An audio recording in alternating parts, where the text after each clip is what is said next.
Hi guys, welcome back to my channel. Myself Saiful Islam. It's my second blog. আজকের আলোচ্য বিষয় সঞ্চয়পত্রে কমলো মুনাফার হার। আজ 1 জুলাই 2025 থেকে কার্যকর। সঞ্চয়পত্রে কমলো মুনাফার হার। পূর্বকোণ ডেস্ক। আগামী 6 মাসের জন্য সব ধরনের সঞ্চয়পত্রে মুনাফার হার কমিয়েছে সরকার। সোমবার অর্থ মন্ত্রণালয়ের অভ্যন্তরীণ সম্পদ বিভাগ এ সংক্রান্ত প্রজ্ঞাপন জারি করেছে।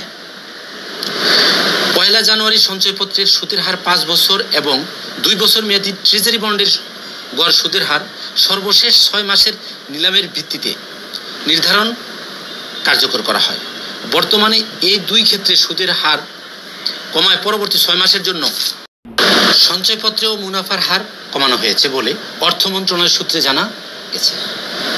এটি 1 জুলাই থেকে কার্যকর হবে। নতুন প্রজ্ঞাপন অনুযায়ী 5 বছর মেয়াদী বাংলাদেশ সঞ্চয়পত্রে 7.5 লাখ টাকা বা এর কম বিনিয়োগকারীদের মুনাফার হার নির্ধারণ করা হয়েছে 11.83%। এতদিন যা ছিল 12.40%।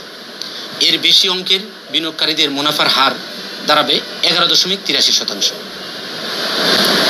আগে যা ছিল 12.37%। এক্ষেত্রে প্রথম, দ্বিতীয়, তৃতীয় ও চতুর্থ বছর শেষে মুনাফা যথাক্রমে আরও কম পাওয়া যাবে। 3 বছর মেয়াদী 3 মাস অন্তর মুনাফা সঞ্চয়পত্রে 7.5 লাখ টাকা পর্যন্ত বিনিয়োগে মুনাফার হার নির্ধারণ করা হয়েছে 11.82%। আগে যা ছিল 12.30%। আর 7.5 লাখ টাকার বেশি বিনিয়োগে মুনাফা হবে 11.77%। এতদিন যা ছিল 12.25%। এক্ষেত্রে প্রথম ও দ্বিতীয় বছর শেষে মুনাফা যথাক্রমে আরও কম পাওয়া যাবে। 5 বছর মেয়াদী পেনশনার সঞ্চয়পত্রে 7.5 লাখ টাকা পর্যন্ত বিনিয়োগ মুনাফার হার পাওয়া যাবে 11.98%। আগে যা ছিল 12.55%। আর 7.5 লাখ টাকার বেশি বিনিয়োগে মুনাফা হবে 11.80%। আগে যা ছিল 12.37%।